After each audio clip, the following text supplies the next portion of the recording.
empezar ahora con la primera sesión de mesas redondas de este seminario y concretamente con una que está centrada en las implicaciones que tiene la Declaración como Patrimonio de la Humanidad. Para ello hemos tenido la enorme fortuna de contar con los tres participantes en esta mesa, que son los que me acompañan en este momento y que voy a presentar de forma breve porque en realidad su trayectoria es sumamente amplia y en el tiempo de que disponemos creo que es mucho más interesante el que ellos hagan sus aportaciones que el que yo me dedique a hacer aquí una extensa loa de méritos. Pero aún y así voy a tratar de presentarlos. En primer lugar, a don Carlos Macarro, alcalde, que está aquí en el extremo izquierdo de la mesa, que es licenciado en la especialidad de prehistoria por esta misma universidad. Ha desarrollado una gran parte de su actividad laboral en la arqueología profesional a lo largo de más de 3 decenios y durante esa etapa ha dirigido numerosas intervenciones arqueológicas, pero también proyectos, todos ellos en el ámbito urbano de Salamanca y muy especialmente en el Cerro de San Vicente. Y me refiero a ello no solo porque lo tengamos aquí muy cerca, sino porque sé que muchos de los que estáis escuchando lo conocéis. Él comenzó su andadura investigadora precisamente en el Cerro de San Vicente en 1990. Pero también dentro de la Administración ha ido desempeñando una serie de puestos claves que le han permitido adquirir ese bagaje del que ahora claramente nos va a poder hacer muestra. Él ha sido arqueólogo del Servicio Territorial de Cultura de Salamanca y actualmente está vinculado al área de urbanismo como arqueólogo municipal y como técnico gestor de patrimonio cultural.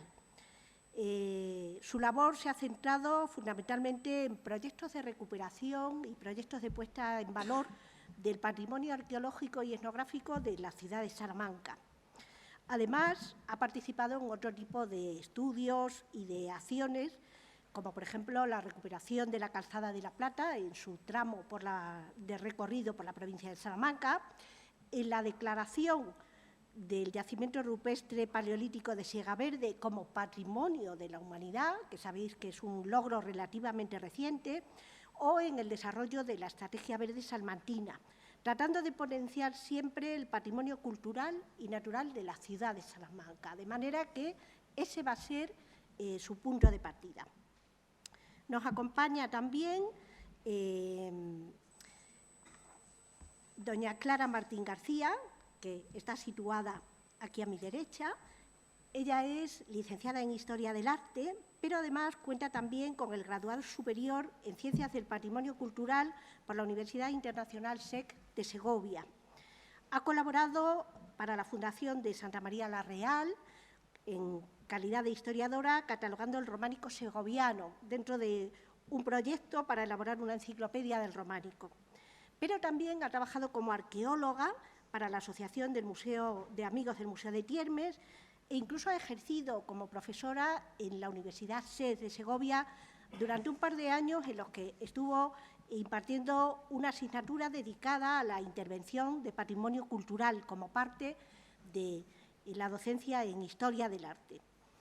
Ha desarrollado también actividad profesional como arqueóloga autónoma. Fijaros que estamos intentando señalar distintas bazas para que veáis cómo los perfiles que acaban configurando esa trayectoria sólida parten de bases completamente diferenciadas, pero no ha trabajado solo sobre la zona de Segovia, sino que en muchos otros proyectos de gestión de patrimonio cultural se ha centrado en otros puntos y en otros yacimientos de Castilla y León. Ahora mismo es la alcaldesa de Segovia y además concejala delegada de Patrimonio Histórico y vicepresidenta segunda del Grupo Ciudades Patrimonio de la Humanidad en España. Y para terminar vamos a presentar al doctor Sebastián Rascón Marqués, al que recordaréis porque fue el que nos hizo la presentación durante la visita de Complutum hace unas escasas semanas, ¿no? Pero quiero también insistir en su trayectoria laboral y en su formación, porque él es licenciado en Prehistoria y Arqueología por la Universidad Autónoma de Madrid, Tiene el máster en desarrollo local por esa misma universidad y además es doctor en arqueología. Actualmente es el jefe del Servicio de Arqueología del Ayuntamiento de Alcalá de Henares. Y desde allí ha codirigido programas de investigación, de restauración y de valorización, muchos de ellos relacionados con el yacimiento de Complutum. Pero además él también ha desarrollado otra serie de facetas porque mantiene vinculación no solo con la Universidad Autónoma donde se formó, sino también, por ejemplo, con la Complutense de Madrid, con la Universidad de Alcalá de Henares o con la Universidad de Murcia. Y además desempeña el cargo honorífico de consejero del Instituto de Ciencias de la Antigüedad de la Universidad Autónoma de Madrid. Bueno, pues además de toda esa actividad formativa, él ha desarrollado trabajos de investigación, tiene una notable cantidad de publicaciones y sus líneas de investigación están indudablemente vinculadas con Complutum, pero también lo están con la aplicación de nuevas tecnologías al patrimonio histórico, especialmente en relación con la reconstrucción de yacimientos arqueológicos a partir de la realidad virtual y en la musealización de yacimientos arqueológicos.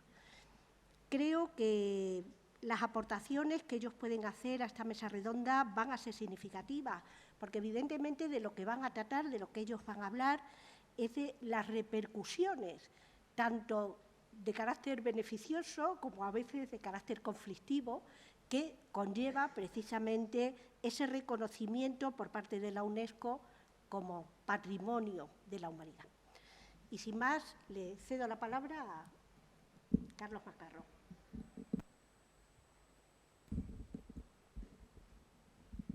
Sí, está, ¿no?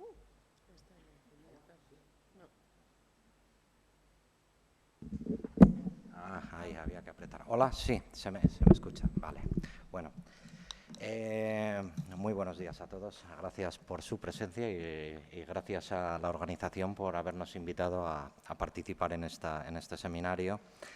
En fin, yo quisiera hacer una pequeña introducción, ya que soy el primero, celebrando un poco la feliz coincidencia y rara que dentro de las distintas profesiones o los distintos cargos que ostentan, todos venimos de una misma raíz, que todos somos del mundo de las humanidades, muy enfocados en el patrimonio, en la arqueología y bueno, en fin. Creo que algunos hasta de largo desarrollo. No sé, la vida nos une o nos separa. Yo a Sebastián lo conocí en el 1990 y ya él estaba al frente en Alcalá y al frente de Complutum, y con lo cual quisiera empezar a lanzar así unos mensajes, ¿no? Que es un poco que las intervenciones en patrimonio a veces tienen su recorrido.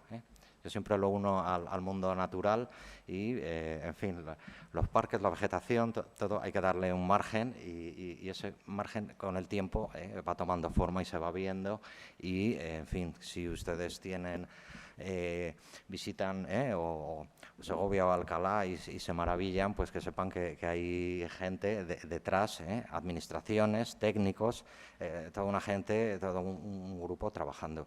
Y también entonces les animo, porque ustedes son los futuros gestores de patrimonio, pues bueno, como tenemos cierta versatilidad desde el mundo del profesorado, la profesora Cruces, pues también, en fin, abarcamos un amplio elenco. Bien, no me quiero enrollar. Como tenemos el tiempo así un poco ajustado, yo creo que vamos a lanzar una serie de pinceladas, de conceptos y bueno, que cada uno tendría, a lo mejor se podría hablar largo y tendido, pero no podemos detenernos. Bueno, como me toca hablar de Salamanca simplemente, vale. Bueno, hay una confluencia también, es que somos representantes de gestores de patrimonio mundial, en este caso urbano. Eso es un matiz porque los que hemos estado trabajando con patrimonio mundial en otros ámbitos, yo por lo que me toca, pues en el mundo del arte rupestre, que es algo que me maravilla, pero son contextos distintos y entonces los planteamientos varían. En el caso de Salamanca, digamos, eso, es nombrada Patrimonio de la Humanidad en el 88. Había sido declarada conjunto histórico en el 51 y bien, en el 98 se incluye en la lista de patrimonio mundial en base a unos valores universales reconocidos conforme a unos criterios que tiene ya preestablecidos en UNESCO, ¿no? Bien. Así, de una manera rápida, decir, los tres criterios son el 1, 2 y 4. Uno es el de un criterio genérico, el de representar un logro artístico único, como una obra maestra de genio creador humano. En este caso era la Plaza Mayor. Yo creo que nadie lo puede poner en duda. En fin, que es una decisión acertada. Y otros dos criterios, atestiguar un intercambio de valores humanos considerable, etcétera, etcétera, que es la densidad del conjunto monumental y diacrónico en el tiempo, que hace que tenga una riqueza. Bueno, esta ciudad en especial, pero otras parecidas, que Segovia o Alcalá, pues también participan de esos mismos criterios, ¿no? Porque tienen esa misma riqueza. Y por otro lado también otro criterio, el de ser un ejemplo eminentemente representativo de un tipo de construcción o conjunto arquitectónico o tecnológico que ilustre uno o varios periodos significativos de la historia humana. En este caso era la universidad, por la coherencia, su antigüedad, su importancia en un momento histórico y la coherencia del mundo, de su infraestructura material y su vida, que es algo que permanece. Bien, simplemente, como esa introducción, transcurridos 34 años, lo que hay que resaltar es que en este tiempo todo evoluciona, evidentemente, ha evolucionado el pensamiento, la doctrina científica, ha habido avances en las cartas y recomendaciones internacionales, en las directrices del patrimonio mundial. En principio, eso, por ejemplo, que esos conjuntos monumentales que en principio eran como elementos aislados en un contexto urbano, ahora son inconcebibles. Es decir, un conjunto arquitectónico, un edificio histórico, siempre hay que contextualizarlo en su medio, porque es su razón de ser. Otros aspectos, como por tanto, nos obligan, esa evolución del pensamiento lo que nos está obligando es a tener una comprensión más exhaustiva de lo que se había declarado inicialmente. En nuestro caso, de entender la ciudad y su dinámica, ¿no?, de evolución y cambio. Otros aspectos, pues ahora nuevos enfoques, sí, en lo que es la conservación. Volvemos a hablar de la palabra integración y conceptos como la sostenibilidad, el desarrollo sostenible, que también abarca muchos espectros. La conexión con el resto de la ciudad, con el territorio, la gestión, hablando de sostenibilidad. Podemos hablar hay gestiones insostenibles, por ejemplo, el caso de Venecia, esas masificaciones turísticas, ¿qué es lo sostenible? En fin, esos planteamientos que ahora están sobre la mesa. Y, el entender que los bienes patrimonio mundial, en el caso urbanos, son producto de las dinámicas de evolución y cambio de las sociedades, y luego volvemos a lo mismo, que la gestión de estos bienes hay que comprenderla desde parámetros más amplios y tenemos conceptos nuevos como el de sistema territorial patrimonial, paisaje histórico urbano, que son de alguna manera conceptos pero que nos llevan a herramientas favorables y de gestión. Bien, simplemente también apuntar quiénes son los que hablamos de gestión de patrimonio, quiénes son los protagonistas, ¿no?, los agentes que intervienen en la gestión. Bien, yo así, a modo muy sucinto, puedo hablar de, bien, el patrimonio es algo que está en un espacio, ¿no?, un marco espacial, un contexto. Entonces hablaremos de ciudad-territorio. Ese es un factor fundamental que habrá que tener en cuenta. Otro, el objeto de todo es el bien propiamente dicho. Quiero significar, nosotros somos técnicos de patrimonio y al patrimonio cultural lo vamos a llamar bienes. Desde otras ópticas le pueden llamar productos, pero a mí eso en fin, no va conmigo. Son bienes, son objetos jurídicos que tienen una tutela y un régimen jurídico. Y luego la concepción o el tratamiento puede ser distinta, pero partimos de ese hecho. Luego, ¿quiénes son los responsables de la gestión? En fin, hablaremos de las administraciones, de distintas administraciones. En España, bueno, pues tal y como está estructurado el Estado, hablamos de administración central del Estado, que genera también la ley marco, que es la ley de patrimonio, las comunidades autónomas, que desarrollan también sus propias leyes de patrimonio, evidentemente en coherencia con la ley principal o marco, la ley genérica, y luego los municipios, las entidades locales que generan sus propias normativas, su propio planeamiento, también fundamentado y en coherencia con el resto de la normativa.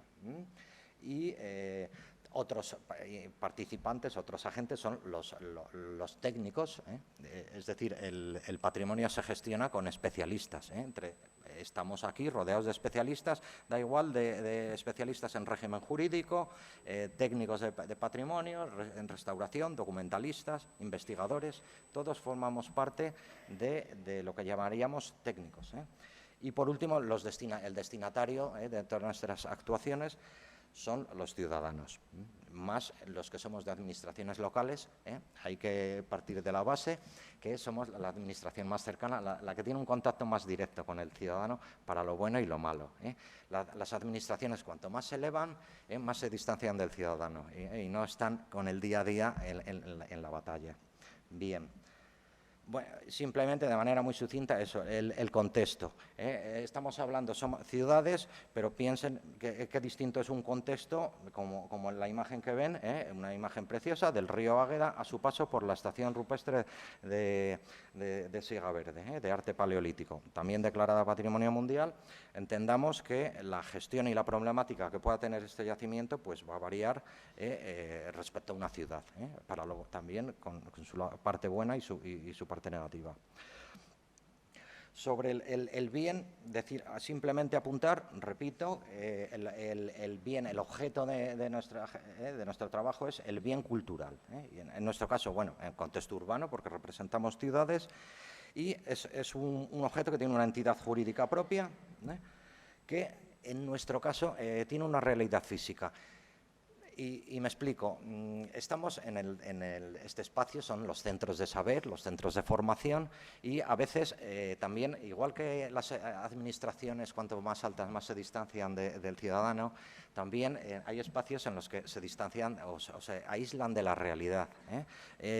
Nosotros como gestores vamos a hablar de entender el bien como una realidad física y que interfiere en el espacio urbano. A esa realidad física se le otorgan unos valores. Cuando son de excelencia, la máxima de prestigio, es bueno, ahora mismo pues cuando se incluyen a nivel internacional en la lista de Patrimonio Mundial. Esos valores los determina la investigación, se determinan pues, en estos espacios de saber, de conocimiento y también en espacios profesionales, laborales, que entendemos de personas de amplia trayectoria profesional y de reconocido prestigio, como puedan ser mis compañeros, que ya tienen un peso específico para opinar y trabajar. Bien, otro aspecto, bueno, sí, en relación al objeto, tanto las administraciones como los titulares, los propietarios, tienen la obligación de conservar. Hay que conservar ese bien dotado de una entidad jurídica. Y también hemos dicho que tiene un encaje especial en la sociedad. Sí, porque para unos eso es en fin, tiene distintas ópticas. Puede ser un motivo de orgullo. Unos lo ven como una fuente de riqueza, pero también entendamos, y en nuestro caso el patrimonio cultural puede ser un arma arrojadiza para su desgracia, porque a veces bueno, pues se ve inmerso en batallas políticas, por ejemplo, de reproches, en las que si actúas, que si no actúas, y es un arma fácil, en fin, de guerra. Entonces, Esas son unas características. El otro agente, hemos hablado de las administraciones. Simplemente apuntar que, bueno, que de las administraciones parte el cuerpo legal destinado a la protección y valorización del patrimonio, ¿no? De las administraciones emanan las leyes, las normas, las ordenanzas.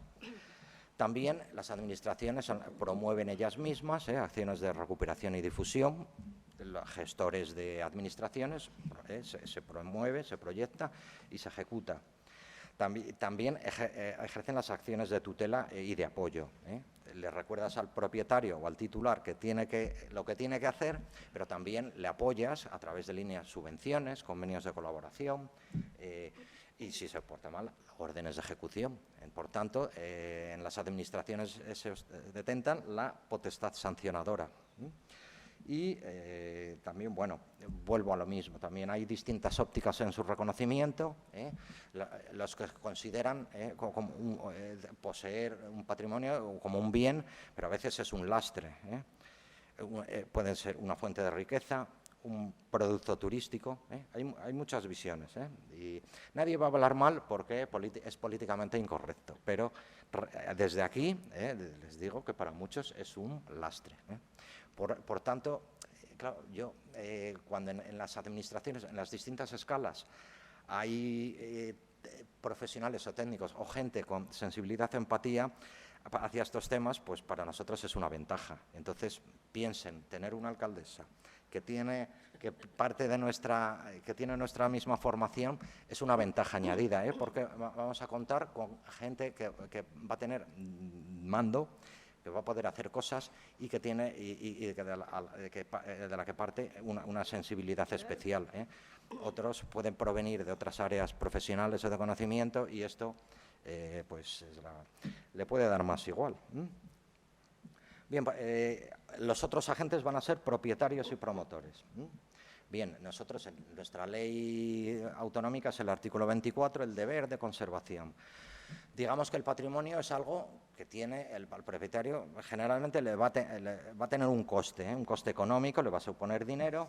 A veces es un hándicap en su conservación, pues para el avanzar. Pensemos en un conjunto histórico, una casa catalogada que tiene 300 años y que la norma, el catálogo le dice que tiene que conservar determinadas partes o conservarla de determinada manera. Pero también ese titular pues va a aspirar a vivir como el resto de la sociedad, con un confort y unas comodidades que a veces puede ser compatible o incompatible o difícil de encajar. Entonces, eso es también una fuente puede ser de conflicto. A veces pueden salir perjudicados en sus intereses urbanísticos. Yo tengo una casita, quiero hacer rehabilitarla, quiero hacer un garaje porque me lo permite la normativa urbanística y tengo que pagar a unos señores, contratar para que me hagan un estudio arqueológico. Y encima los señores a los que les voy a pagar me sacan unos restos que ellos no lo han puesto porque ellos no tienen la culpa, pero que les he estropeado el garaje porque esos restos que han salido tienen un valor. Entonces, ahí hay, en un contexto urbano, todo un mundo de intereses que se pueden ver confrontados. Pero también los titulares a menudo hacen actuaciones ejemplares que dices, ole, qué bien lo ha hecho usted. Y también, bueno, pues hay que ser listos a veces y cuando tienes estas circunstancias te puedes aprovechar y obtener un rendimiento, un beneficio directo, o indirecto, montando un negocio, o indirecto, como pueda ser, bueno, en este caso es un facilón, aquí en el mundo de la hostelería, puedo poner una terraza ahí en un marco incomparable, me estoy beneficiando de ese marco incomparable. Me gustaría saber, eso es un punto de debate, ¿qué aporto yo a esa ciudad para mantener ese marco incomparable que me permite lucrarme? Bien, y por último, los ciudadanos es el destinatario final. Repito, como trabajadores municipales, pero también por concepto, como investigadores, lo que hacemos, siempre tiene que trascender, salir de estas paredes y llegar al ciudadano. Aquí lo podemos escribir en términos científicos, pero eso hay que traducirlo al ciudadano, porque el ciudadano tiene el mismo derecho, es más, con sus impuestos paga a los profesores, a los técnicos, a todos, y las actuaciones, entonces tiene que revertir nuestro trabajo sobre ellos. Y un apunte sobre la ciudadanía, y es que, afortunadamente, cada vez es más culta y está más preparada. Por tanto, también va a ser nuestro mejor aliado. Puede ser nuestro mayor enemigo, pero puede ser nuestro mejor aliado. Bien, y también de una manera sucinta, ¿con qué herramientas podemos utilizar de gestión? Por ejemplo, la investigación. Y simplemente apunto un dato real, pues que a partir de la investigación aquí en arqueológica, en espacios urbanos, pues ya desde el año 90, en el año 97 se hizo un plan especial que yo creo que es puntero para la ciudad de Salamanca y complejo, el plan especial del barrio de San Vicente, porque en pleno conjunto histórico hacer una modificación de planeamiento en la que lo que se consigue es que vaya a dominio público la mayor parte de un terreno, ¿no?, de los espacios que contienen los restos arqueológicos más importantes, en un contexto urbano en el que el precio del suelo es muy elevado, fue un hito, y todo tenemos que partir de la investigación, del conocimiento. Y fruto de ello, repito, posibilitó la creación del parque arqueológico, que eso ya no, bueno, pues en fin, es lo que genera luego en siguientes instancias las distintas actuaciones que se pueden llevar a cabo. La herramienta fundamental que tenemos en una ciudad o en un núcleo urbano, un municipio, es el planeamiento urbanístico. El planeamiento urbanístico a nivel de protección de patrimonio, pues, por ejemplo, a efectos del subsuelo, es el que nos permite obtener, pues, establecer unas áreas arqueológicas, áreas de protección específica, genérica, todas sometidas a una regulación administrativa en la que todas las actuaciones están supeditadas a estas normas y, por lo tanto, van a evitar la destrucción del patrimonio, en este caso arqueológico, como ocurrió en otras épocas de la historia. El catálogo es otra gran herramienta del planeamiento urbanístico. Un edificio catalogado tiene su ficha y le estamos dando una entidad jurídica a ese bien, a ese elemento, de primer orden. De eso, como dicen por estas tierras, va a misa. El catálogo es una de las mejores herramientas. Y luego, otras herramientas son órganos de gestión. En nuestro caso, pues tenemos las comisiones de patrimonio, las comisiones territoriales que se gestionan a través de la comunidad autónoma y que tratan unos temas, generalmente, pues de BIC, ¿no?, de bienes de interés cultural, entornos BIC, en fin. Y también hay comisiones municipales que tratan aquellos asuntos que no son competencia de las comisiones territoriales.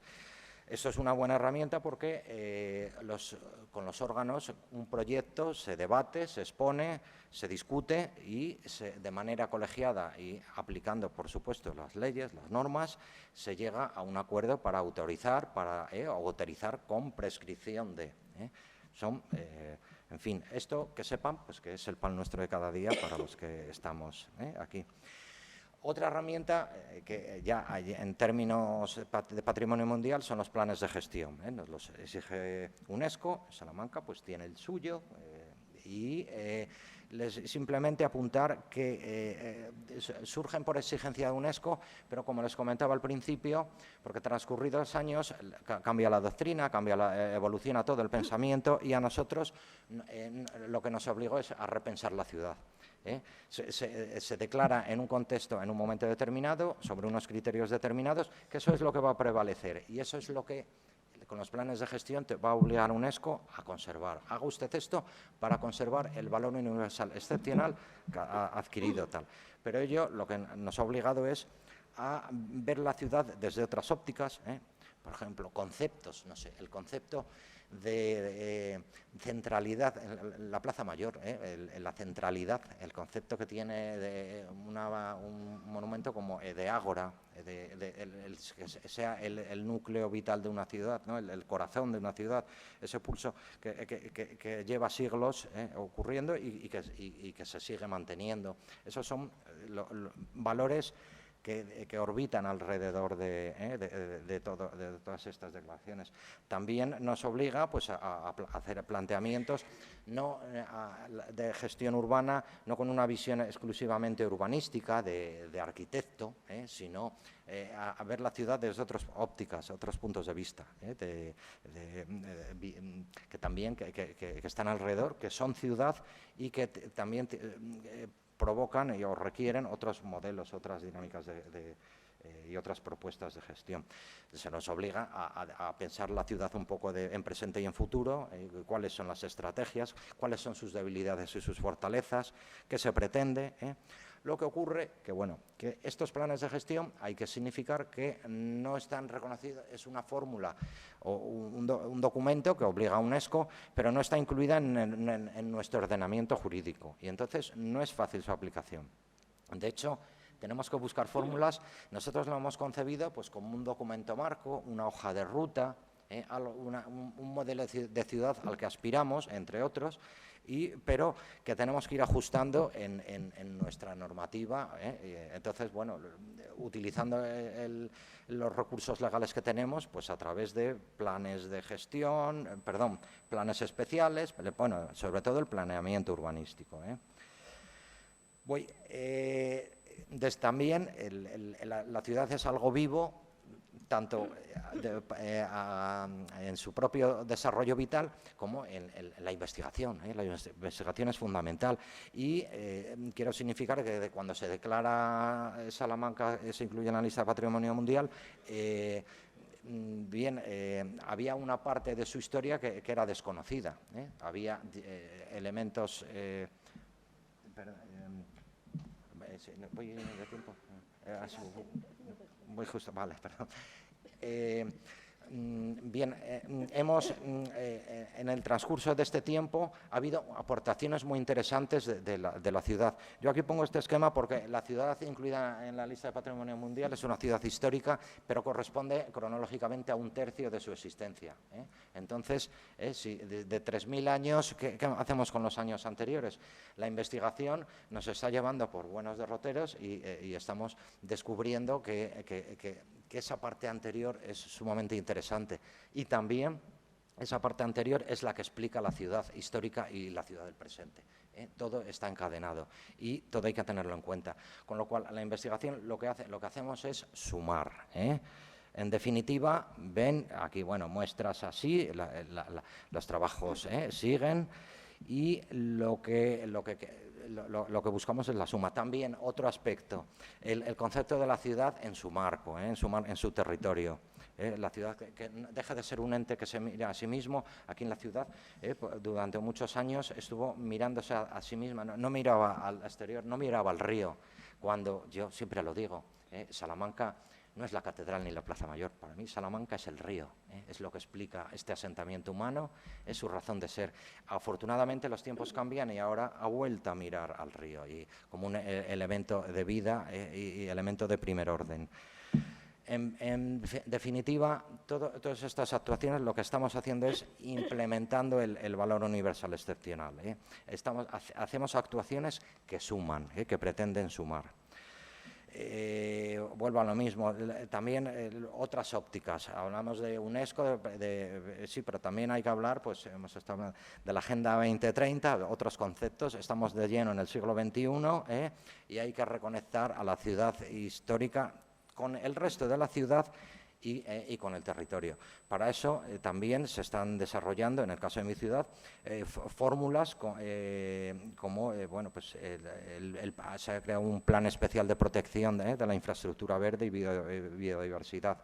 Es una estrategia que pretende incrementar e implementar los valores naturales, pretende regenerar la ciudad utilizando los recursos de la naturaleza, los beneficios que nos dan los ecosistemas.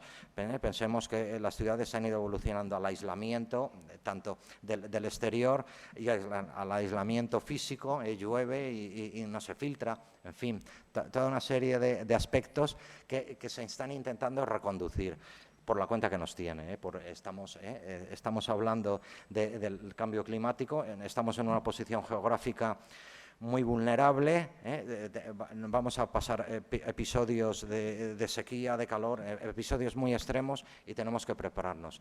En nuestro caso estamos llevando a cabo fórmulas con proyectos municipales a través de la EDUSI, hay un el Live Vía de La Plata que pretende hacer propuestas que pretendemos replicar al resto de ciudades compañeras, que con mayor o menor éxito, pero propuestas que permitan hacer actuaciones concretas en ciudades muy características como son las ciudades Patrimonio Mundial.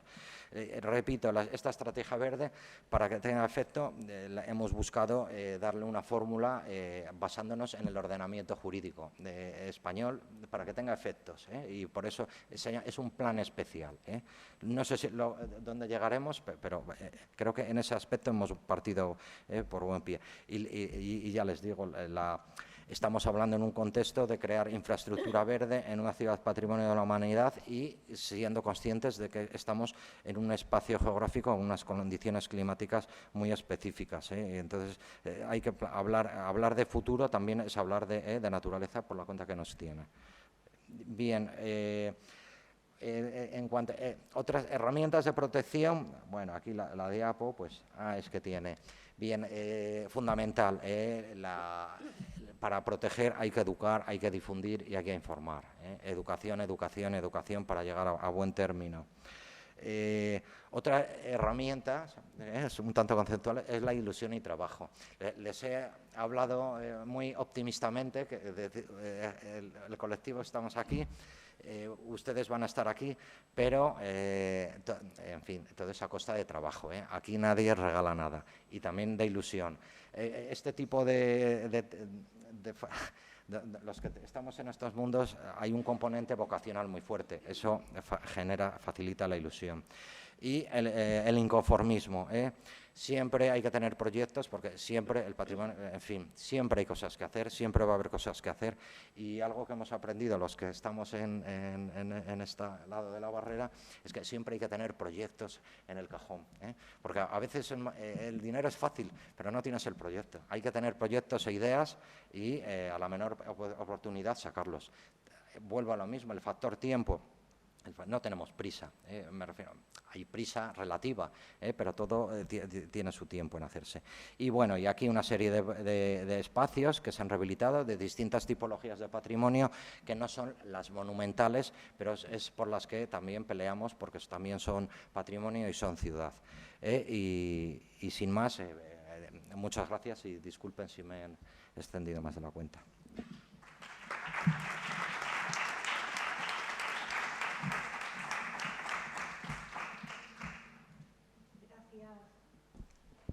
Gracias a Carlos Macarro.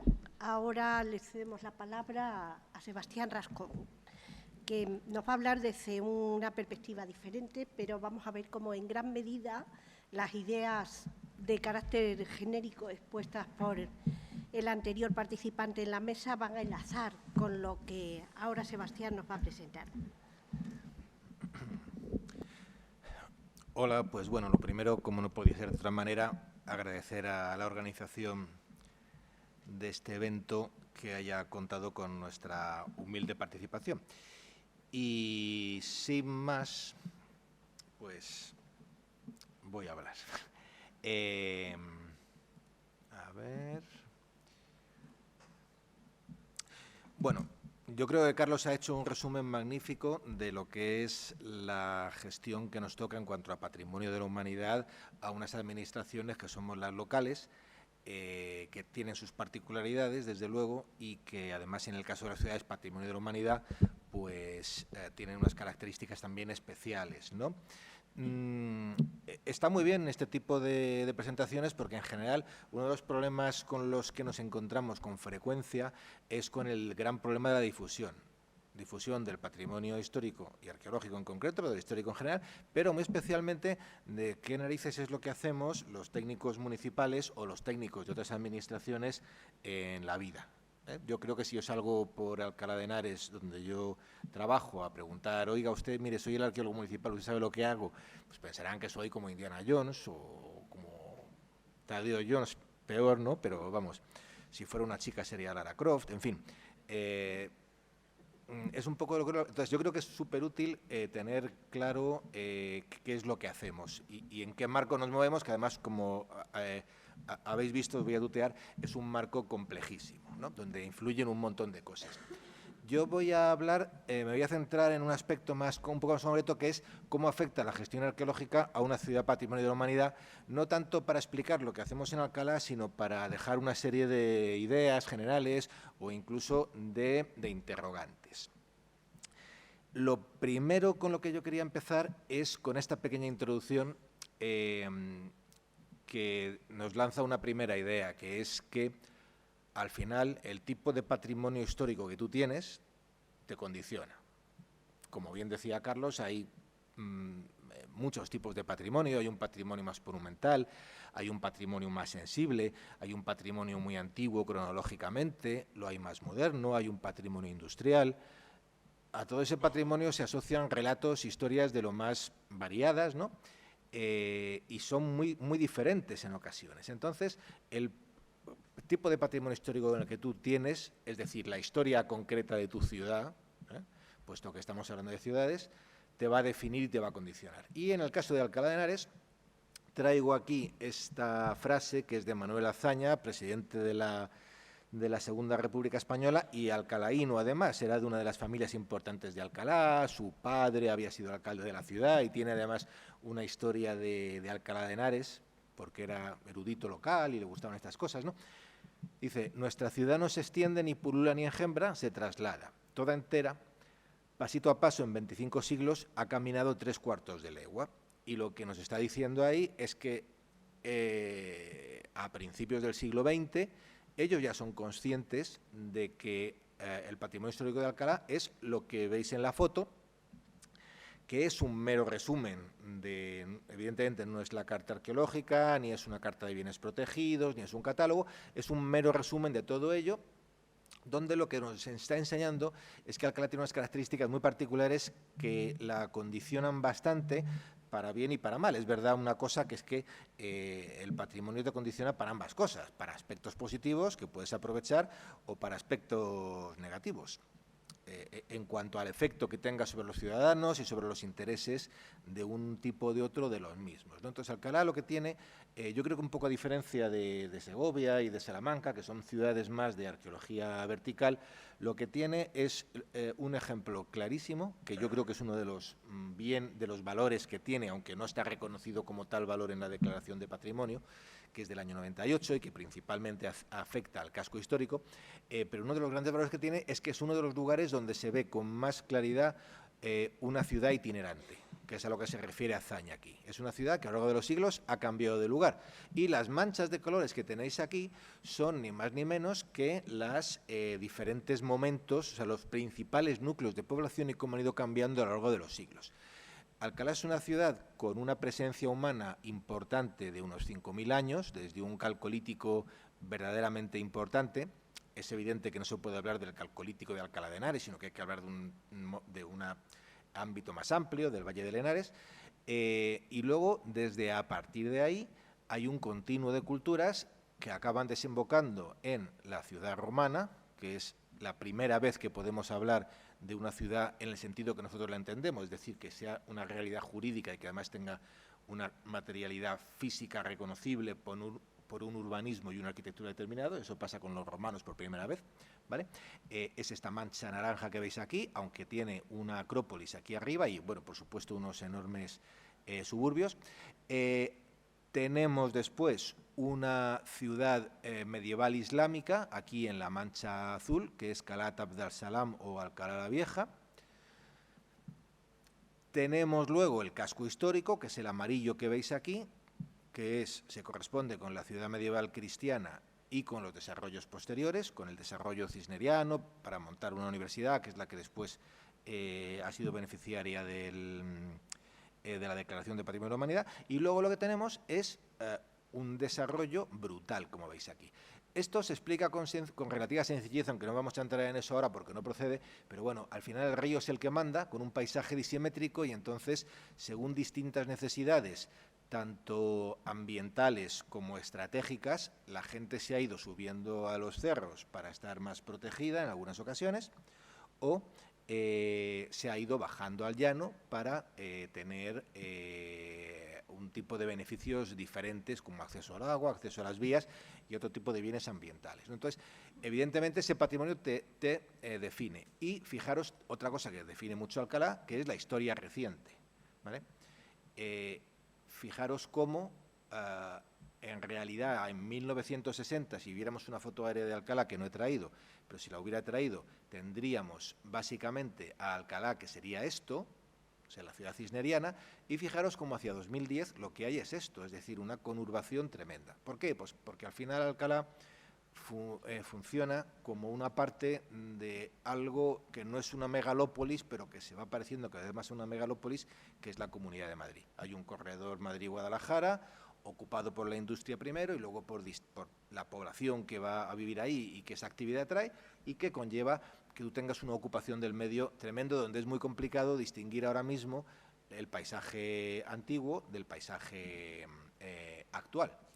Y por tanto es un paisaje heterogéneo, donde hay cosas desde un patrimonio más monumental, como el Complutum romano o como la Alcalá del Siglo de Oro, pero en esos 5.000 años de historia hay otras muchas cosas que también son patrimonio histórico, que también defendemos.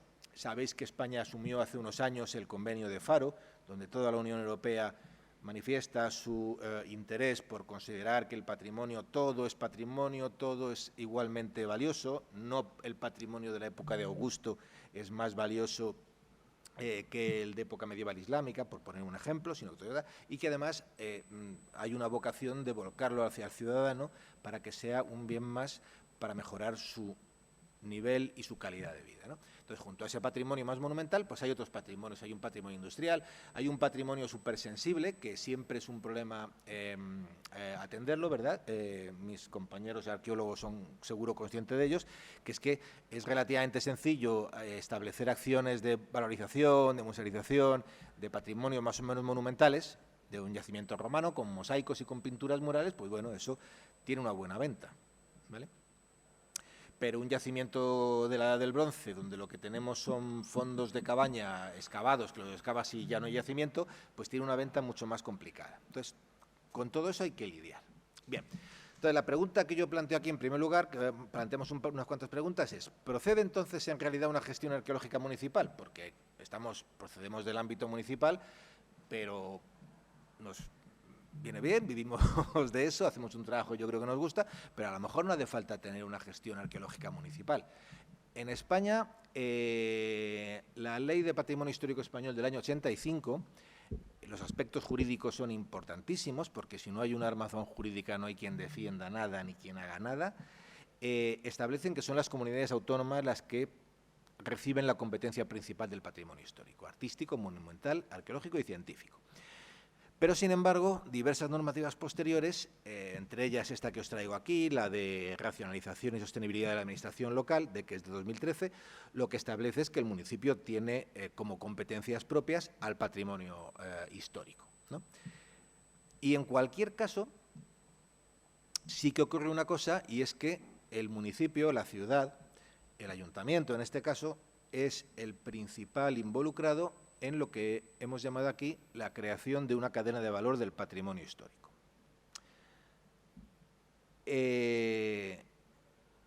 ¿Por qué? Pues porque aunque la competencia directa no sea tuya, sí que hay una obligación de conservar en cuanto a lo que te atribuye la ley, y a veces obligación de conservar en cuanto a titular del bien. El titular del bien siempre tiene obligación de conservar, sea una administración pública o sea un privado. De tal manera que ese patrimonio histórico va a afectar a la vida normal de las ciudades. Antes no afectaba, antes no afectaría, pues porque no se tenía en cuenta. O sea, en mi ciudad, en los años 70, se producían unas, vamos a decirlo así, irregularidades que nos parecerían ahora en cuanto a la conservación del patrimonio notabilísimas, y en otras ciudades, en prácticamente toda España, ha ocurrido, ¿no? Porque está ahí ese patrimonio. Entonces, ahora hay una protección y además hay un cambio de sensibilidad claro y manifiesto, ¿no? Entonces, ahora mismo la gestión del patrimonio histórico y el arqueológico en realidad es una parte inseparable de la gestión urbana en general, como decíamos, ¿no? Os he traído esta imagen que yo creo que es muy divertida, iba a decir, bueno, más que divertida, es interesante y es ilustrativa, ¿no? Porque hay un cambio en la metodología. Esto tiene que ver con un cambio en la metodología arqueológica también. Eso ha ido parejo con un cambio en cómo vemos la disciplina arqueológica. Como sabéis, la arqueología, que es una disciplina que existe desde hace siglos, ha sido durante mucho tiempo un objetivo de coleccionistas, anticuarios, diletantes, y ahora no es exactamente así y ha caminado hacia otras cosas. Yo creo que esto es muy ilustrativo. Este esquema que veis aquí es un cuadro de un libro muy bueno de Philip Barker que se llama Understanding Archaeological Excavations. No está traducido al castellano y es un libro magnífico de divulgación, pero no de divulgación de un yacimiento, sino de divulgación de la metodología arqueológica, o sea, explicando qué hacemos los arqueólogos, cómo los arqueólogos abordamos el trabajo sobre un yacimiento. Entonces, como veis, pues es un resumen metodológico magnífico desde la prospección en primer término, del planteamiento de la excavación, de cómo establecemos una estrategia para intervenir, cómo hacemos unos sistemas de registro, se generan unos materiales, hacemos tipologías, hacemos planimetrías de los sitios, y todo eso en esta obra de este divulgador inglés, pues lo que acaba es en una publicación, en un libro, una memoria, que era un poco el objetivo que existía en el año 86, que es el año en el que se publica este libro, y en unos archivos que se generan y que quedan ahí a disposición del mundo. Pero poco después ocurre otra cosa, que es que la cosa no acaba ahí, sino que con ese patrimonio que tú has excavado hay que hacer algo, ¿vale? ¿Qué es ese algo? Pues muchas cosas. Una de ellas, conservarlo, ¿vale? Aquí habríamos cubierto una primera parte, que es la investigación, hay que pasar a una segunda parte, que es conservarlo, y una tercera parte, que es, en algunos casos, musealizarlo, abrirlo al público y que se convierta en una parte del paisaje urbano, que es una cosa que caracteriza a la arqueología de España y en general de Europa en los últimos 20 o 30 años, ¿no? Ya si uno se coge libros posteriores a este, que este es de Barker, pero luego, por ejemplo, está el celebérrimo Carandini, tiene una obra también que se llama Excavando en la Tierra o Buscando en la Tierra o algo así, donde ya él, en su cuadro metodológico, que hace otro nuevo, ¿no?, básicamente viene a enmendar un poco, a continuar esta línea que hace Barker y lo termina en la musealización del yacimiento arqueológico, ¿no? Bien. En cualquier caso, lo que el planteamiento de la arqueología entendida como gestión desde la administración, igual que con cualquier otro bien cultural, tiene tres patas fundamentales, que luego se pueden subdividir en muchas, pero que son investigar, conservar y valorizar, ¿vale? Investigar, fundamental, porque es que si no hay investigación no hay nada. O sea, yo difícilmente puedo conservar algo que no sé qué es lo que tengo que conservar, ni cuáles son sus características, ni puedo valorizar algo que no sé lo que es. Para yo valorizar algo y contarle a usted, mire, esto es muy interesante porque es una necrópolis romana, pues tendré que saber que es una necrópolis romana y sus características. No puedo transmitir meramente la duda, que por sorprendente que sea, es una cosa que se ha planteado en algunos proyectos que yo he llegado a conocer alguna vez, ¿no?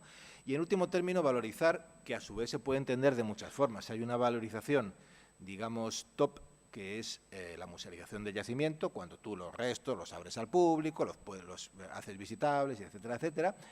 pero hay valorizaciones más inmediatas, que son de la mera divulgación científica muchas veces que tú haces con respecto a un proyecto de investigación que desarrollas, ya es una valorización de ese patrimonio cultural. Tú puedes valorizar escribiendo un libro de divulgación, haciendo una exposición, haciendo unas láminas ilustrativas de un yacimiento que has excavado, de muchas maneras, y el top es la musealización, que desde luego no es el final necesario de todo esto siempre, ¿no?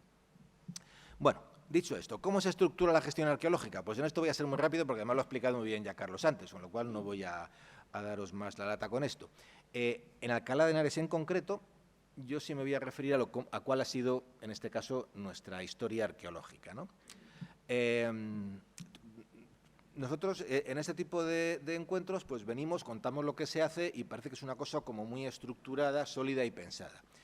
En realidad yo creo que lo que hay más son procesos históricos. O sea, cuando en Alcalá de Henares se empieza a plantear, a poner sobre la mesa el hecho de que hay que recuperarse como ciudad histórica, porque en los años 70 Alcalá no sabe si quiere ser una ciudad histórica, si quiere ser una ciudad dormitorio, como otras que hay en el entorno de Madrid, como Leganés, Getafe, con todo el cariño del mundo hacia ellos, ¿no? Pero son otra cosa. Si quiere ser una ciudad industrial, ¿qué? Y deciden ser una ciudad histórica. Entonces, cuando deciden eso, todavía no elaboramos nada, porque no sabemos por dónde hay que tirar. No saben, yo soy, como podéis ver, mucho más joven y entonces no estaba allí en aquel momento.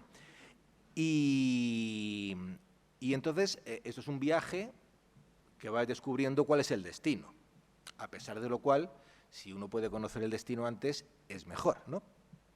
Bien, aquí, ¿qué es lo que ha pasado? Bueno, pues ha habido una experiencia súper interesante que además a mí me gusta mucho resaltarlo siempre que hay alguien que tenga la amabilidad de invitarme a ese tipo de cosas, que es la experiencia que hay en España de los programas de escuelas, taller y casas de oficios. Es un programa que inicia este país, que se inicia en el año 85-86, empieza con un programa que se hace en Aguilar de Campoo en primer término y que luego se difunde, se organiza y el Ministerio lo desarrolla, yo creo que bastante bien. En Alcalá funciona desde el 85 hasta el 2012 y es fundamental para, en un momento donde no hay ni dinero ni equipos profesionales formados y pagados para poder trabajar, que alguien se ocupe de un patrimonio que si no hay nadie que esté dispuesto a acometer. Fenomenal. Aparte de los efectos colaterales sociales que tiene, ¿vale?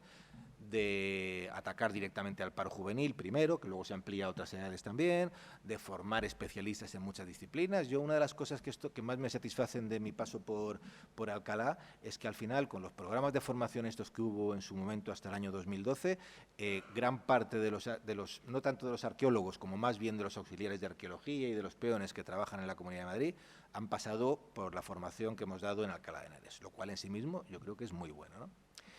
En Alcalá hay otra cosa interesante, que es que cuando surge ese deseo, pues se redactan unas normas subsidiarias que son del año 84 y que son pioneras. Fijaros que la Ley de Patrimonio Histórico Español es del 85. Las normas subsidiarias del 84 son básicamente las que se recogen luego en el Plan General de Ordenación Urbana del 90 y lo que hacen ya es establecer una serie de zonas de protección arqueológica que ahora hemos revisado porque se les fue un poco la mano a mis compañeros y hay unas declaraciones enormes, gigantescas, y a veces no muy bien fundadas. Entonces, ahora los catálogos que estamos redactando actualmente son mucho más precisos, pero estas eran grandes áreas protegidas que luego han ido sancionándose también como lo que te manda la legislación actual, que es que sean BIC, bien de interés cultural. Entonces, es muy importante el hecho de después que existan unos entes administrativos que actúen. Concretamente, un servicio de arqueología municipal, que ya se prevé en las normas subsidiarias, pero que realmente se lleva a cabo, se crea formalmente en el año de 1999, y dentro de una concejalía específica de patrimonio histórico, que es la situación nuestra actual. Yo soy jefe de arqueología, que es un servicio que está dentro de un área de patrimonio histórico, que a su vez está en una concejalía de patrimonio histórico. Es una estructura que te permite tener un presupuesto, tener una colateralidad con tus compañeros y emitir informes y participar en lo que es la gestión de la ciudad, ¿no? Y bueno, hay otros agentes en los que no nos vamos a detener. Hay una comisión de patrimonio histórico local, que son unos entes muy importantes, donde forman parte las administraciones locales y las regionales, y que son fundamentales porque al final deciden la vida y la muerte, podríamos decir, de gran parte de los proyectos de las áreas protegidas, en el caso de Alcalá, del casco histórico. y hay un consorcio Alcalá Patrimonio de la Humanidad. Los consorcios son una fórmula muy útil y muy interesante, pero como todo, pues hay consorcios que funcionan bien, sobre todo si los financias, y consorcios que funcionan peor si no los financias. Voy a acabar enseguida. Importante, hay algo que tiene relación con la propiedad del patrimonio arqueológico. Todos los planes que podemos hacer, todos los proyectos que podamos generar, van a chocar con quién tiene la propiedad de los bienes. La propiedad siempre está muy repartida.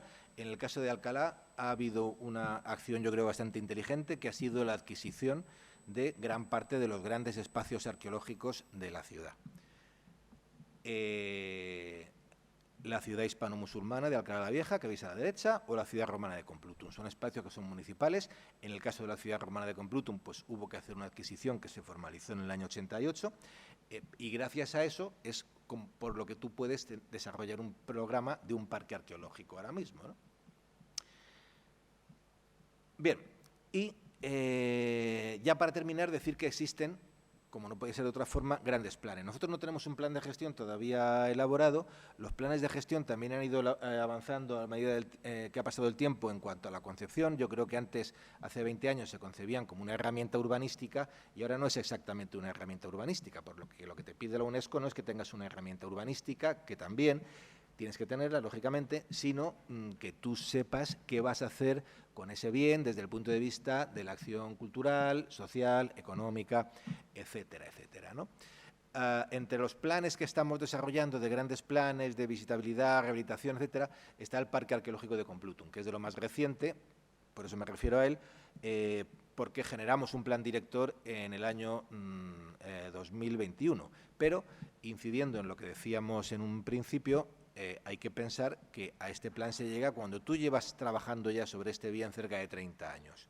O sea, a veces, para que tú sepas dónde quieres ir, y más en el patrimonio histórico, que no sabes exactamente con qué te vas a encontrar muchas veces, o sea, hablando con los compañeros arquitectos, pues es evidente que tú redactas un proyecto para construir un edificio de nueva planta y sabes con mucha precisión qué vas a hacer. Si tú vas a abordar la rehabilitación de un edificio del siglo XVI, pues no sabes qué te vas a encontrar, porque igual te aparece la muralla medieval, igual te aparece un yacimiento romano debajo, en fin, te genera una gran cantidad de dudas. Entonces es muy complicado saber desde un principio dónde quieres ir, aunque es interesante por lo menos acercarse, ¿no?, a cualquiera de estos espacios que podéis ver aquí en esta imagen con la que ya termino, donde tenéis abajo el casco histórico con la universidad, la ciudad universitaria, que es la que recibe, la que se reconoce principalmente como un bien, la parte medieval de esta ciudad, que es una ciudad,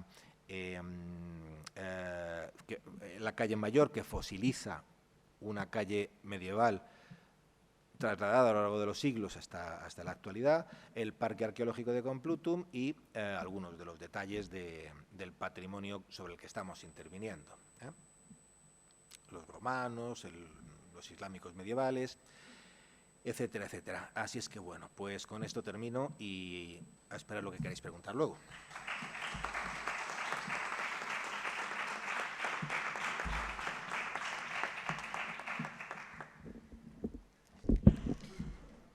Gracias a Sebastián por todas las cuestiones que ha planteado, enlazando con la participación anterior.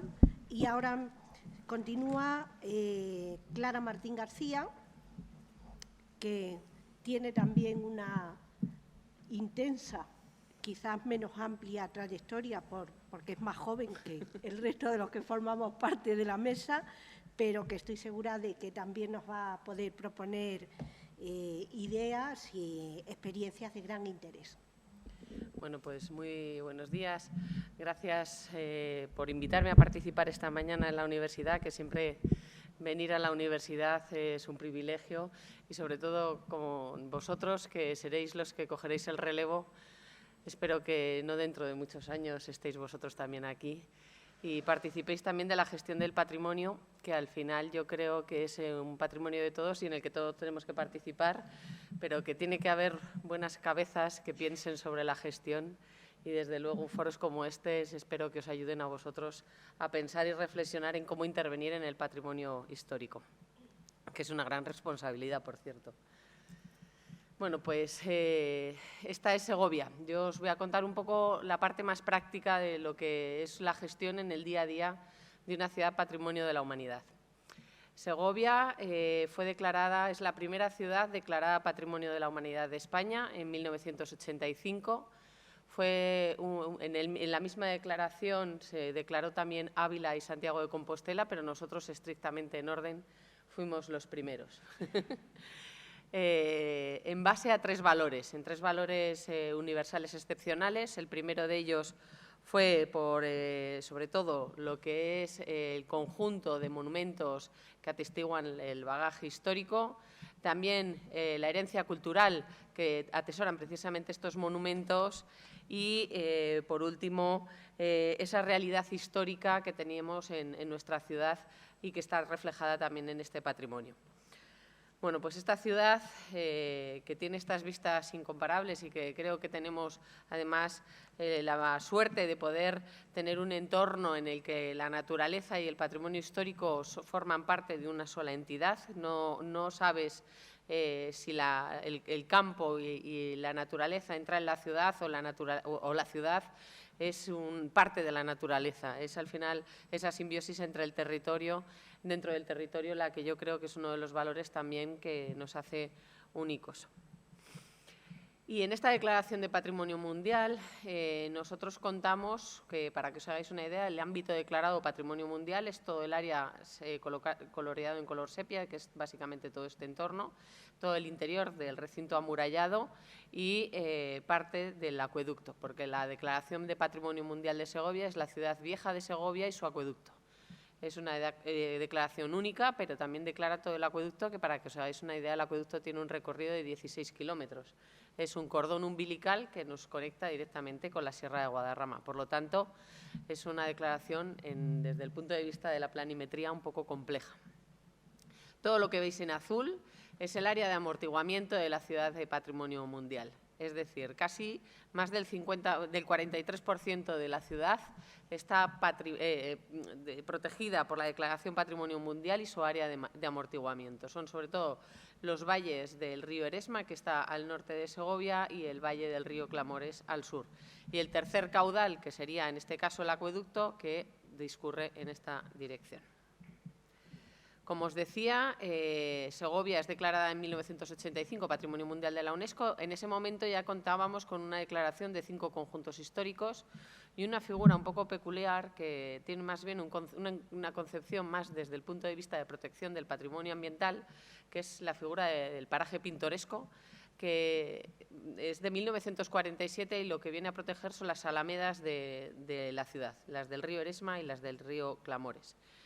Este conjunto de conjuntos históricos y el paraje pintoresco, al final, pues se han ido gestionando históricamente a través de diferentes normativas, la normativa de varios planes especiales, el Plan General de Ordenación Urbana, pero ya en el año 2022, en el año 2020 realmente es cuando entra en vigor, en septiembre del 19 es cuando se aprueba, se elabora el Plan Especial de las Áreas Históricas de Segovia. Hasta ese momento trabajamos con varios documentos urbanísticos, pero es con la aprobación del Plan Especial de las Áreas Históricas, que lo denominamos PAIs, cuando realmente unificamos toda la normativa y la adecuamos también a la normativa de rango superior, tanto la autonómica como la estatal. Para que os hagáis una idea, y yo os animo a que, más allá del conocimiento del patrimonio desde el punto de vista de la historia, de la arqueología o del arte, os centréis también en otra cuestión fundamental para los que nos dedicamos a la gestión del patrimonio, que es el conocimiento exhaustivo de la normativa. Buscaros un buen abogado. ¿Por qué? Porque al final la gestión en el día a día es compleja. De hecho, para que os hagáis una idea, el PAIs, yo comencé la tramitación del Plan Especial de Áreas Históricas como arqueóloga en el año 2007, como la técnico responsable de la catalogación del patrimonio arqueológico y la elaboración de la normativa urbanística. Y en septiembre del 2019, en mi primer pleno como concejala de Patrimonio y Urbanismo, que estaba en ese momento, lo aprobé, o sea, 12 años después de empezar con todo este trámite. Son documentos muy complicados, pero es fundamental esforzarse en hacer un buen trabajo, porque es al final la herramienta en el día a día para esa convivencia entre la normativa de patrimonio, es decir, conservar el patrimonio para las generaciones venideras, y en este caso la conservación de una ciudad patrimonio mundial, pero también la convivencia con la normativa urbanística, que muchas veces no se entienden los redactores de una, no han pensado en los redactores de la otra y viceversa. Y también con los vecinos y vecinas de las ciudades, que son realmente quienes han de ser el público finalista de toda esta tramitación normativa, ¿no?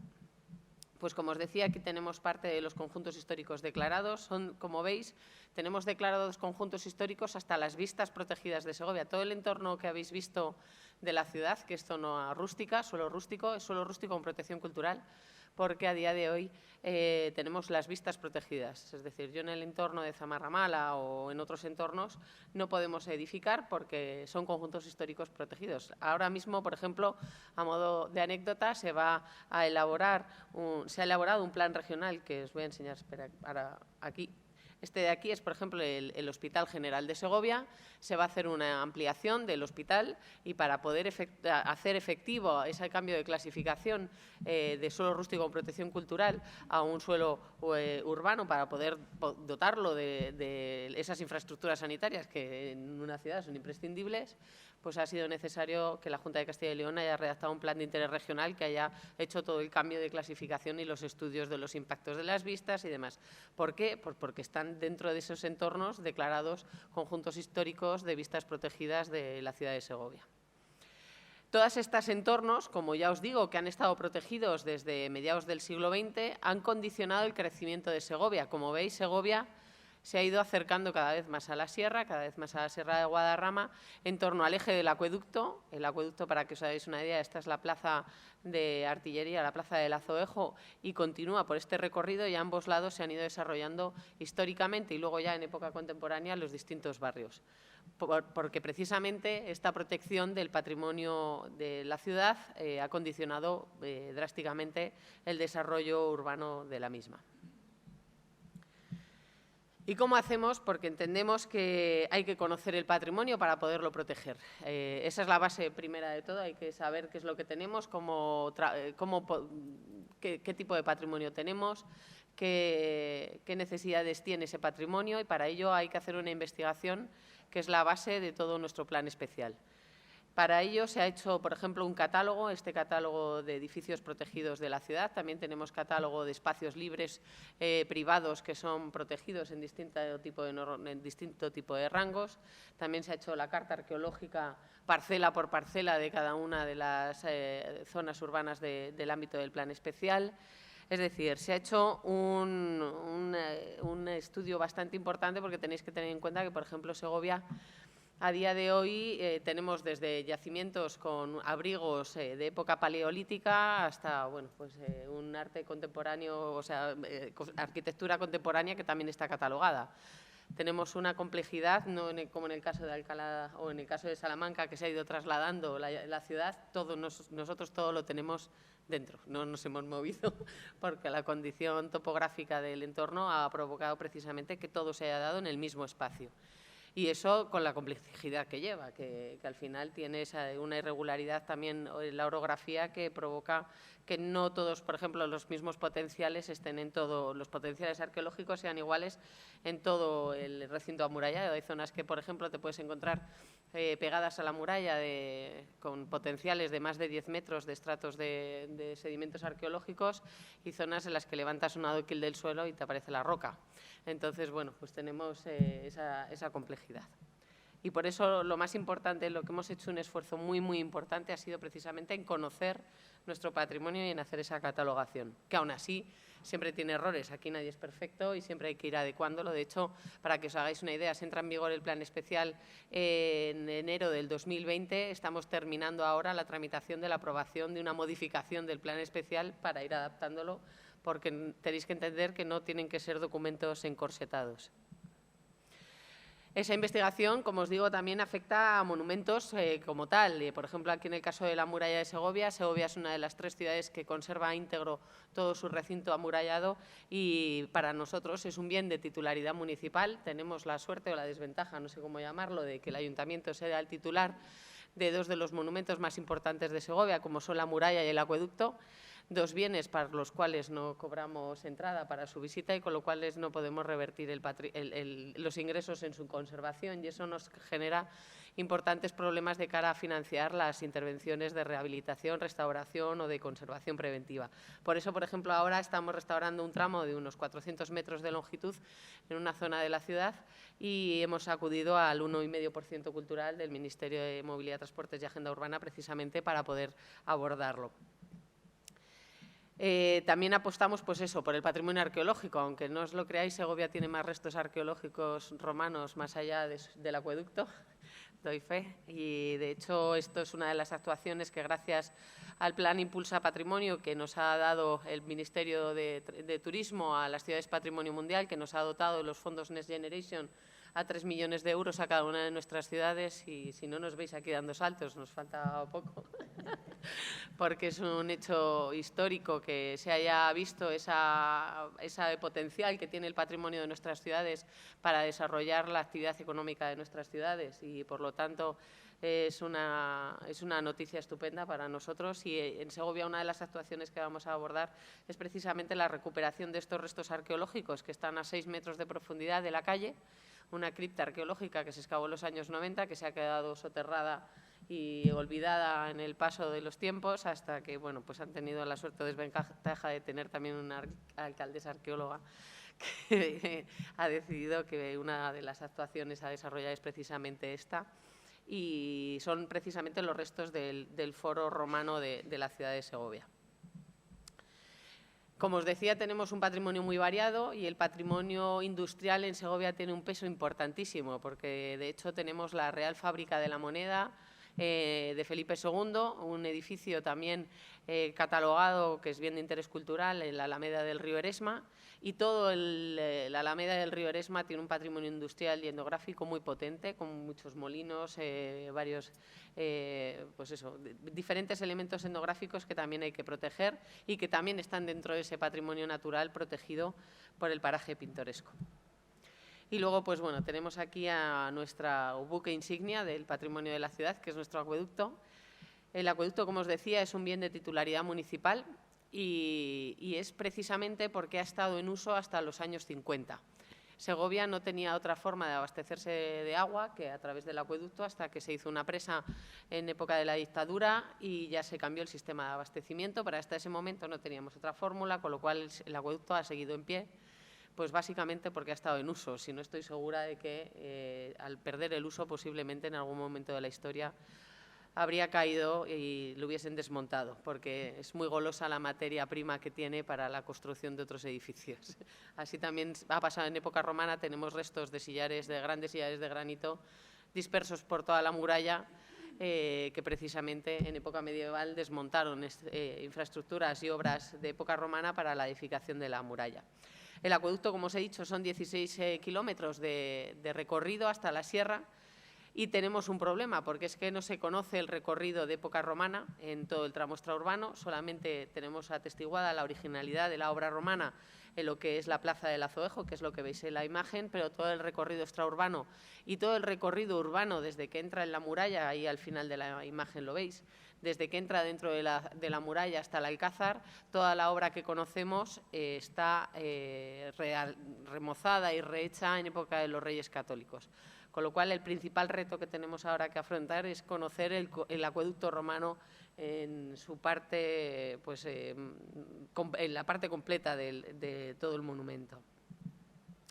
Precisamente ahora en esta calle, que es la calle de Daoiz, que seguramente si habéis visitado Segovia lo conoceréis bien porque es la que une la Plaza Mayor con el Alcázar y que transitan miles de turistas todos los años. Aquí ahora, gracias también a los fondos de Next Generation, vamos a hacer una intervención que es la reurbanización completa de la calle y vamos a tener la oportunidad de conocer el acueducto, el tramo subterráneo del acueducto, porque está precisamente bajo esta calle y vamos a levantarla por completo. 15 meses de obra y más de 1 millón de euros también de inversión para hacer toda la intervención. Con lo cual, vamos a tener la ciudad un poco patas arriba, pero también era necesario. Porque además el principal problema que tenemos aquí es que está dentro de un área de regeneración urbana, un área de rehabilitación de las viviendas, que tenemos que se quedó incompleta. Se rehabilitaron muchas viviendas, pero la parte de la urbanización de la calle no se concluyó por falta de fondos y se ha ido trasladando en el tiempo, y ahora lo que tenemos son muchos cables colgados en fachadas, que es uno de los principales problemas que subimos las ciudades Patrimonio Mundial. Ese cableado que vemos colgado en edificios históricos que tenemos que eliminar de alguna manera, y gracias a esta intervención ya no solamente investigaremos la parte arqueológica, sino también eliminaremos todo ese cableado de las fachadas de los edificios. Y también el objetivo teniendo en cuenta que los residentes tenemos que tener ciudades vividas, porque sin los vecinos y vecinas de las áreas históricas las ciudades pierden realmente su identidad y su esencia, dejan de ser ciudades a convertirse en museos, ¿no? Entonces, desde el Ayuntamiento, este plan especial, el objetivo es fomentar la rehabilitación también de gran parte de los edificios residenciales, pero también grandes contenedores que se han quedado en desuso porque eran colegios que ahora mismo ya se han cerrado, edificios, por ejemplo, aquí veis el antiguo Teatro Cervantes, que está en la muralla de Segovia, y que ahora, gracias a una inversión directa del Ministerio de Transportes, Movilidad y Agenda Urbana de casi 11 millones de euros, vamos a recuperar un gran contenedor cultural como teatro, un espacio cultural dentro de la ciudad. Y es objetivo fundamental ir llenando de vida, pero de vida de residentes. Ya hay que favorecer, efectivamente, Segovia es una ciudad eminentemente turística, pero los vecinos y vecinas es la prioridad para nosotros. También la política de viviendas, hacer viviendas de protección pública dentro de las áreas históricas es también un objetivo del plan especial. Se generan nuevas viviendas de protección pública porque ahora mismo el precio de la vivienda en todos estos entornos es muy elevado. Tenemos una universidad, además de la Universidad Pública de la Universidad de Valladolid, tenemos un campus internacional del Instituto de Empresa, de la IE Universidad, que son residentes de 95 países, con un poder adquisitivo muy elevado, que eso provoca que tengamos 1.500 estudiantes viviendo en pisos que vosotros seguramente pagáis aquí menos alquiler que lo que pagan ellos allí, que ronda de media una habitación 600, 700 euros al mes, la habitación.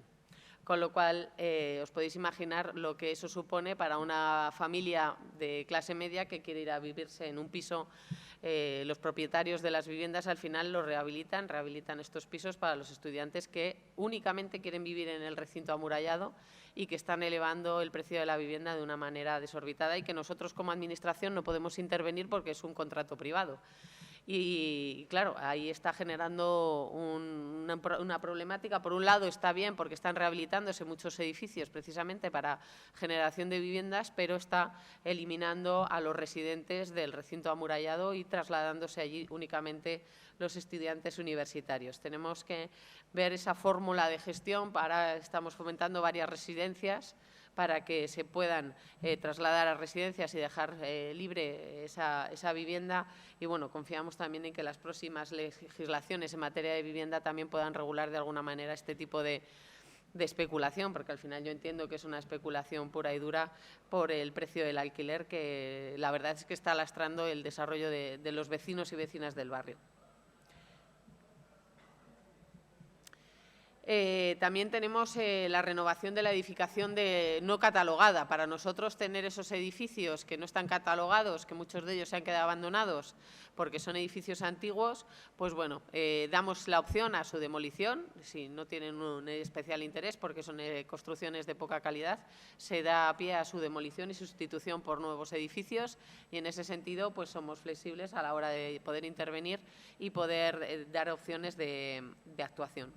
Y luego, sobre los edificios catalogados, que es aquí la fórmula más compleja, porque al final lo que decía tanto Carlos como Sebastián, que cuando un promotor quiere intervenir en la rehabilitación de un edificio privado, es aquí cuando empiezan los problemas. Normalmente el promotor quiere tirarlo todo. Desde el Ayuntamiento y la Junta de Castilla y León les decimos que no se puede tirar todo, que hay que actuar con con ciertos criterios de conservación. Y aquí nosotros hemos elaborado una memoria de idoneidad técnica, que es al final un estudio de evaluación de impacto en el patrimonio cada vez que van a hacer un proyecto, diciendo efectivamente hasta dónde puede llegar esa rehabilitación, qué elementos se pueden sustituir porque no tienen valores, qué elementos no se pueden sustituir porque tienen que ser conservados. Y todo esto pasa por una comisión de seguimiento que están tanto los técnicos del Ayuntamiento como los de la Junta de Castilla y León, porque son al final las dos administraciones que forman parte de este seguimiento. Y así, bueno, pues poco a poco se va actuando, aunque es verdad que nos gustaría ser mucho más ágiles, mucho más rápidos. De aquí, por ejemplo, los colegios profesionales de arquitectos, seguramente pues, os pasará también a vosotros, no les gusta este tipo de figuras, pero evidentemente es imprescindible tener esa fórmula jurídica de protección, porque si no nos encontraríamos con casos que bueno, pues el patrimonio se vería destruido. Por ejemplo, en el caso de Segovia tenemos un promotor ha conseguido que se descatalogue un conjunto histórico parcial porque ha llegado hasta el juez diciéndole que ya no se conservan los valores de ese conjunto histórico y que lo elimine. Y el juez al final le ha dado la razón atendiendo al testigo que llevaba él, que era un arquitecto, y no atendiendo a los técnicos del Ayuntamiento o de la Junta de Castilla y León, especialistas en materia de patrimonio. Entonces, bueno, pues hay circunstancias que son complicadas, sobre todo por eso os decía lo de conoceros bien la normativa y lo del abogado, porque no es broma. Y otras figuras, porque también, como os decía, tenemos que fomentar siempre la vida de los vecinos y vecinas en los recintos. Tenemos que tener en cuenta que necesitan las mismas infraestructuras que cualquier vecino de otras zonas de la ciudad. Y ahí es complicado. Nosotros, por ejemplo, hemos promovido un ascensor urbano para fomentar la movilidad entre distintos barrios. Ay, perdonadme. Que ahora me ha dado a mí la tos.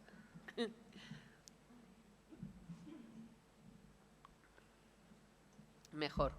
Para fomentar esa movilidad entre distintos barrios, y eso, como es un ascensor urbano que está junto a la muralla y fuera del área catalogada dentro del ámbito del plan especial, pero sí del paraje pintoresco, pues al final hemos recurrido a una fórmula que ya se indica dentro de las directrices que da ICOMOS, esto sí, UNESCO, para las actuaciones de este tipo, que es una evaluación de impacto en el patrimonio.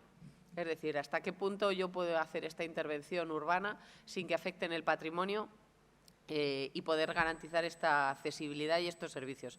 Pues bueno, esta figura de evaluación de impacto la hemos promovido directamente nosotros desde el Ayuntamiento y finalmente hemos modificado el plan especial para que se pueda ejecutar. Por eso os digo que al final la base de todo es estudiar y conocer las bases de nuestro patrimonio y luego modificar y ser flexibles con la normativa, pero siempre de una manera justificada y bien meditada. Porque al final lo que buscamos todos es que las ciudades sean ciudades vivas. Segovia al final apuesta por la cultura de forma histórica y sigue siendo una de las actuaciones más destacadas como ayuntamiento, la apuesta de la cultura. Tenemos grandes festivales y nuestros escenarios siguen siendo nuestro patrimonio, porque no podría ser de otra manera, ¿no? Y hay nuevos usos para los edificios. Por ejemplo, este antiguo convento ahora es la sede de la Universidad del Instituto de Empresa. Esta Casa de la Moneda es al final ahora un museo y espacio cultural de distintos eventos. O este edificio que es la Casa de la Lectura, que es una biblioteca municipal, es la antigua cárcel de época de Felipe II también, que la hemos reconvertido en el interior para que sea un espacio atractivo para los niños y jóvenes y se acerquen a esa parte de la cultura. Y también apostar por las regeneraciones urbanas. Hemos regenerado 2 barrios en la ciudad. Esta es la calle de hoy, la que os decía que traslada desde la Catedral hasta el Alcázar. Y como veis, aquí están colgados todos los cables en fachada y es lo que pretendemos ahora eliminar. Pero para que veáis el ancho de la calle, pues bueno, levantar toda la calle y tener allí todas las infraestructuras el abastecimiento del agua, el saneamiento, los cables, el acueducto, pues va a ser una obra complicada. Así que si visitáis Segovia, perdonad por las obras de manera anticipada.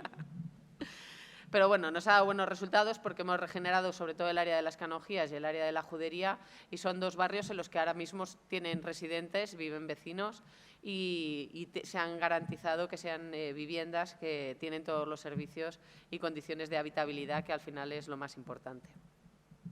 Pero bueno, los retos siguen estando ahí. Esto es un suma y sigue, vamos a tener que seguir trabajando por delante mucho tiempo.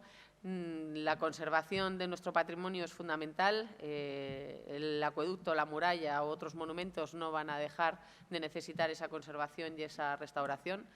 El siguiente reto que tenemos que asumir todas las ciudades de más de 50.000 habitantes será la implantación de las zonas de bajas emisiones con la adaptación de la movilidad urbana. Es decir, nosotros, por ejemplo, la zona de bajas emisiones será el recinto amurallado de Segovia y ahí tendremos que hacer restricciones importantes al tráfico e implicar a todos los agentes que intervienen dentro del conjunto, como por ejemplo residentes, hosteleros. Bueno, pues la complejidad que tiene es importante.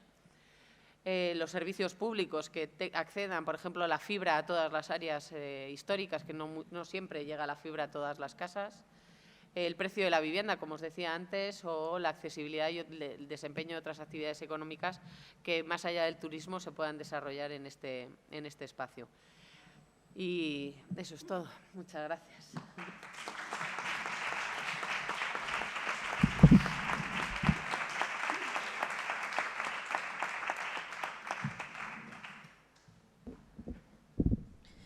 Bueno, pues con esta última participación que nos ha presentado de una forma muy gráfica la situación actual de la gestión en Segovia, damos por finalizadas las aportaciones. Podríamos pasar directamente a un turno de preguntas, si os parece, porque yo creo que han resultado bastante complementarias las aportaciones de los tres componentes de la mesa desde la perspectiva de su propia experiencia personal. Es cierto que son casos muy concretos, pero si os vais dando cuenta, yo pienso que han ido cumplimentando una serie de bases iniciales que nos ha presentado Carlos a partir de la experiencia en Salamanca, avanzando con la situación de Alcalá y finalizando con la de Segovia. Es evidente que la Declaración de Patrimonio de la Humanidad es una excelente noticia para cualquier ciudad, en este caso, para cualquier yacimiento, monumento, etcétera, sobre todo porque a partir de ese momento ese lugar va a tener una proyección internacional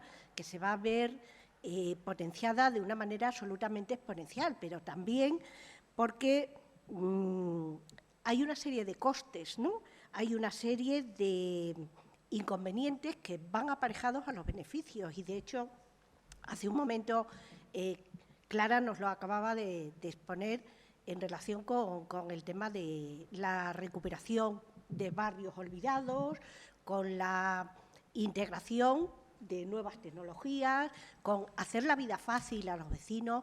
Es decir, hay que conseguir combinar lo que suponga la conservación de ese patrimonio no conlleve una penalización para quien habita esa área urbana.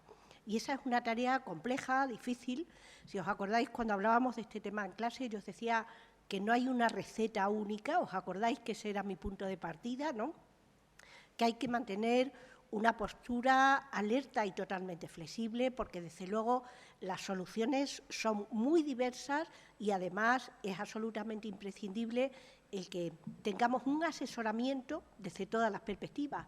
Clara os insistía en el asesoramiento de carácter jurídico, ¿no?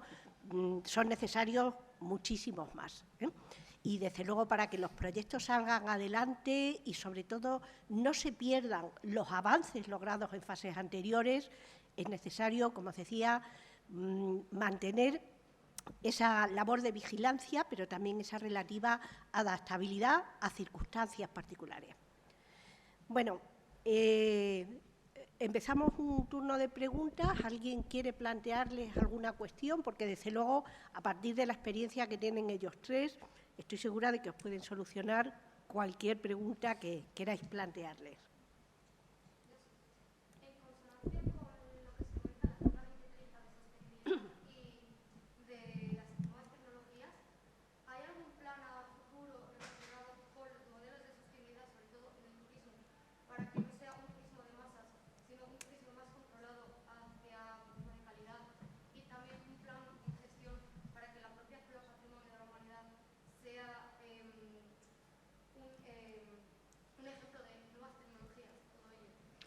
Yo, si quieres, te puedo contestar un poco lo que se está trabajando desde el Grupo Ciudades Patrimonio de la Humanidad y desde la ciudad de Segovia. Desde el Grupo Ciudades Patrimonio de la Humanidad, precisamente el Plan Impulsa Patrimonio que ha fomentado el Ministerio de Turismo es precisamente para diversificar la oferta turística de nuestras ciudades, pero también a través del turismo de experiencia que fomente las pernoctaciones y no sea un turismo de bocata de vengo, masifico y me voy, sino que tenga que pernoctar, que tenga que vivir la experiencia turística en la ciudad más allá de visitar un monumento como el que visita 80 catedrales, ¿no? Ese es un poco el fomento del Plan Impulsa Patrimonio y el espíritu.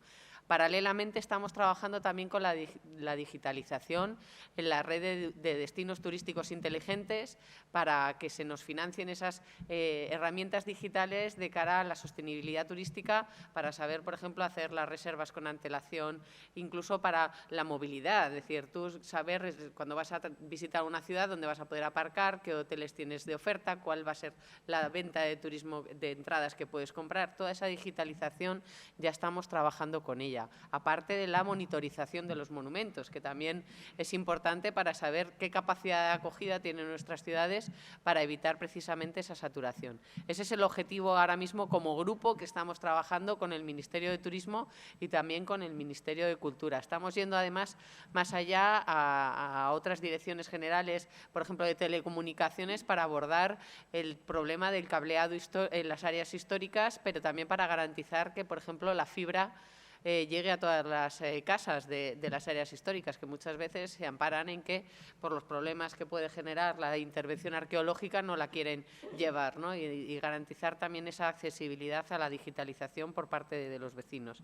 Y luego, por ejemplo, en el caso de Segovia, estamos ahora mismo redactando el plan de gestión de la Ciudad Vieja de Segovia. El plan de gestión al final va a ser una herramienta de diagnóstico, por un lado, que hemos hecho una participación ciudadana muy potente. Sin la participación ciudadana no se puede redactar un plan de gestión, porque tú no puedes, y ahí en base a la Agenda 2030 es fundamental esa participación, porque son los vecinos y toda la base social, cultural y económica de las ciudades las que tienen que apostar por un modelo de gestión, y en base a esa participación se ha hecho un diagnóstico y se van a ofertar una serie de soluciones. Son planes de gestión que nosotros nos los tiene que validar a UNESCO, pero que nosotros como ciudad lo estamos viendo.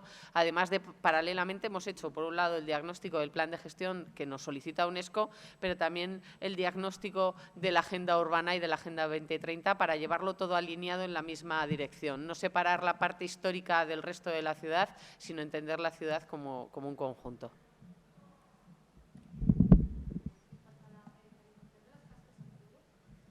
Sí. ¿Perdona?